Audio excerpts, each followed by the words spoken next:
Well, this is one band I've been looking forward to finally getting some new music, and I'm very happy to say that I do have their brand new record, and I'm loving it a hell of a lot. They're called Sleep Makes Waves, a very popular band on this station, and a great band too live. Love of Cartography has finally been unleashed as of last week. Album number 2 for the great Sydney band, to me, leading the way when it comes to sort of, if you want to lump in the category, instrumental, post-rock, ambient, whatever you want to call them. I just call them Sleep Makes Waves, and they're certainly a force to be reckoned with. Let's welcome back Alex Mills to, of course, the program, I should say. G'day, Alex. How you doing? Alex Wilson, I should say. I had Mike Mills before. Again, a lot of guests tonight, so forgive me, Alex. How you going? That's all good, man. If there's anyone I'd like to have my name blended with, it's Mike Mills. If I could get a bit of that talent, that would be great. It's awesome to be with you. Well, I was going to say, even though Sleep Makes Waves have never enlisted a vocalist, I wonder how they would sound if you had Mike Mills on vocals with the group. Maybe I need to sort of get my inner Arjun Lucasen on so that we can find some pretext to sort of co-opt Mike in to do some vocals. Yeah, I mean, look, it's been a question a lot of people ask us, but, it's one of those stock questions. We've just figured that it works without it, so, if it ain't broke, why fix it? Exactly. Yeah. And now it's perfect timing for the group because as soon as the album's out, bang, you're out on the road as well. I know the band tours a lot, so I know fans have had to be a little bit patient to get new music from the group. When did you feel it was time to sort of knuckle down and start getting music together for what is now the album Love of Cartography?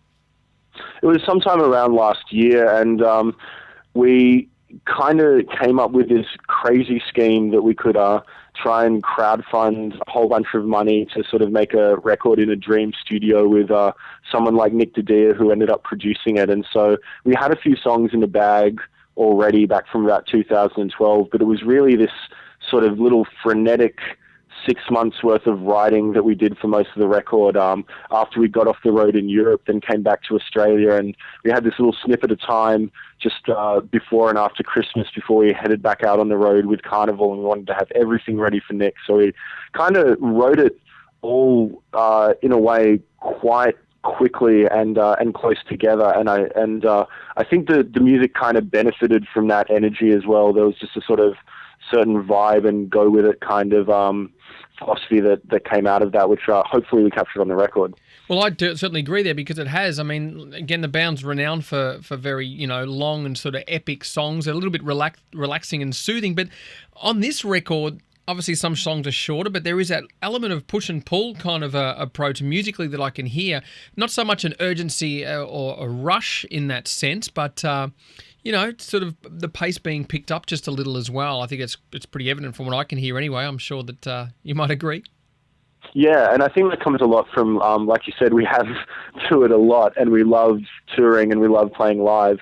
And I think you sort of discover different things about your band when you start playing a lot of shows that you might not have realized about your band if you just sort of done a few shows and spent a bit of time in the studio. And I think it was those things that we liked about what we did that really came to the fore when we play live, that we thought, like, let's try and get that down on a record. And it sort of is a bit of a cliche thing for bands to say, but it's kind of cliche for a reason, because it is like that little X factor that if you can even get a skerrick of it down in the studio and sort of build your process around that, it turns something that could be just pretty good into something that was really good. And we still have a lot of things we want to do as a band and a lot of, ways to go. But I think for us, we were really happy that we were able to capture that energy for ourselves on that record, and people have been reacting to it, which is really cool.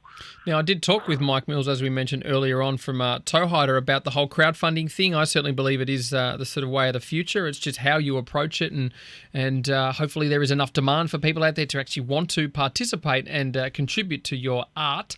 And obviously you guys have had a fantastic result going with that approach as well. But let's talk a bit about the sort of forefront of you guys sort of, to me, leading the genre, which, again, everyone gets lumped into something. We can't change that. That's just the way humans are, compartmentalize everything because we can't let things be what it is.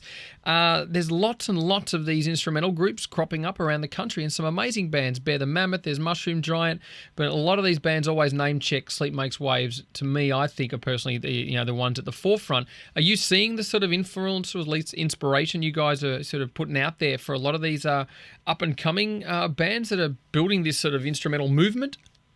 Well, I think to us it really feels like a community more than any sort of one band or the other band. And I mean, I think we've been lucky to, we were in a position to do some touring and capitalize on some opportunities that came our way, and have just been blown away with what's happened. But what always sticks in my mind is thinking about this sort of group of bands you mentioned, and includes like Bear the Mammoth and Mushroom Giant, who you mentioned, and Meniscus and Tangled Thoughts of Leaving and Dumb Sand. I'm missing out heaps of people, but this group has gone from being something on the fringe of like Australian alternative music 5 or 6 years ago now, to something where it's actually sort of a legitimate part of our music culture that people are now taking notice of.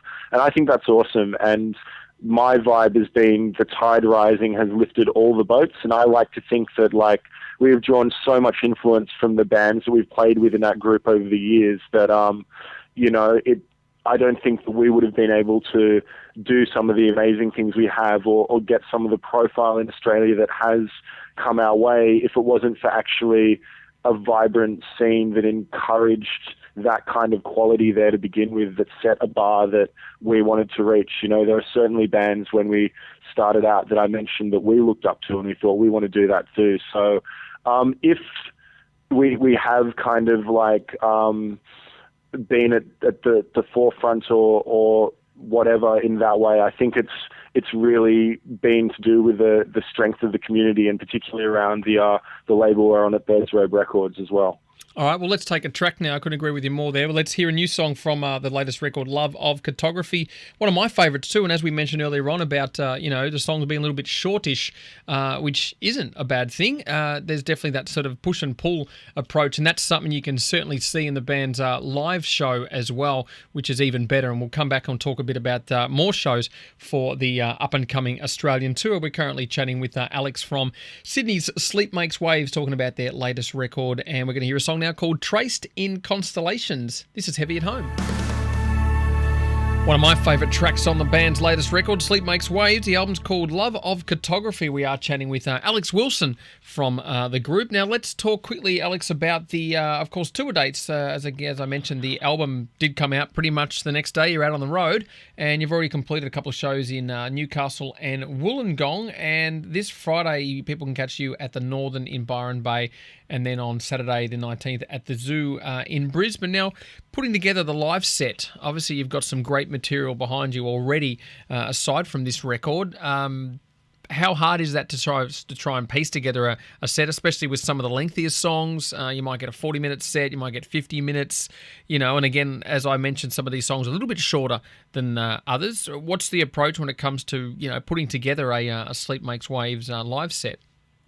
Well, one of the things we always try and do is, because you're an instrumental band, you sort of have these interesting things you can try. They're sort of like kind of left to center. So we try and make each set to be a real experience. And so we really carefully pace the whole set to be a balance of short and long songs, minor key and major key. And, we give ourselves in the audience sort of a breather section where you can kind of, catch your breath a bit and sort of bliss out, because you just don't want to pummel people over the head with climaxes, 60 minutes, you got to sort of try and get a narrative to it. And because we're already working with a laptop for a lot of the electronic stuff, we can do a lot of cool stuff with transitions and sequencing. So we really get down into the nitty gritty, and we just want to give, the punters in the audience the sort of, most sort of lasting, memorable, compelling and involving version of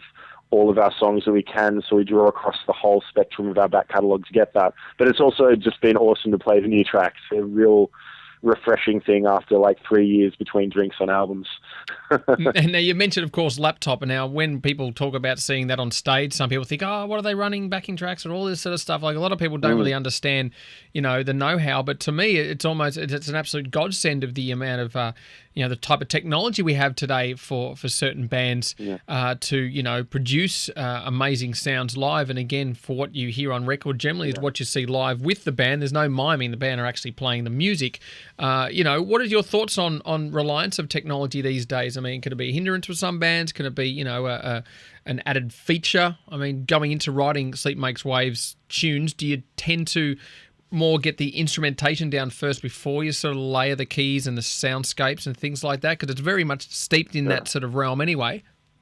Yeah, I mean, when we started out, it was very much we'd write the songs on bass drums and guitars and then add the electronics.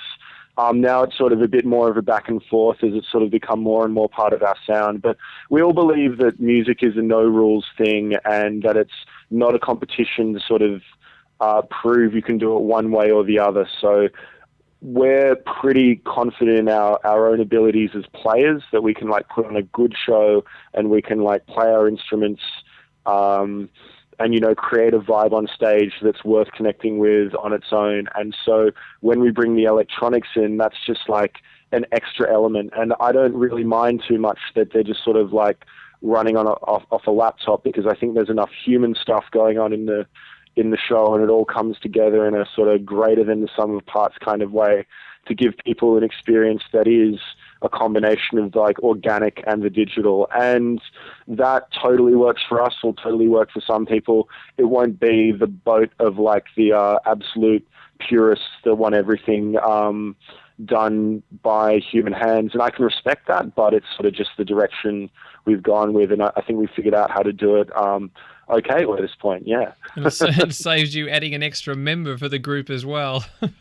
Yeah, for sure. And there's just interesting things you can do. Like, I suppose there's like a certain aspect of music writing and composition that does come out of like the sort of mathematical rigorousness of a computer, and sort of like exploring the spaces between real players and that kind of computer brain is something that has been a really massive and awesome part of our whole songwriting direction. So like, it's definitely something we're keen to keep exploring, Awesome. Well, we'll look forward to hearing more music in the future for Sleep Makes Waves. Don't forget, you can catch them on their Love of Cartography Australian tour right now with special guests Breaking Orbit and Teal. And if fans or other freaks out there want to get a hold of new music and get in touch with you guys and buy merch and all that sort of stuff, what's the best place for them to go? We've got an official website at www.sleepmakeswaves.com, which has merch, a shop, all the upcoming tour dates. You can get tickets, and all of our music is available in any format that you want: vinyl, CD, any kind of digital download, DRM free. You can get through Bandcamp. So however you like it, hopefully we've got it for you. Awesome. Well, again, safe travels on the road, and look forward to catching up and seeing the band live again. Thanks for your time, Alex. Yeah, cheers, Hoagie. Thanks for having me on, mate. Anytime. Let's check out a song now called The Great Northern. Don't forget, up soon, we are going to be chatting with King Parrot. They're also about to hit the road again too. Lots of great bands out there, so make sure you support them. That's what we do here on Heavy at Home every Monday night from 8 p.m, supporting great Australian heavy music.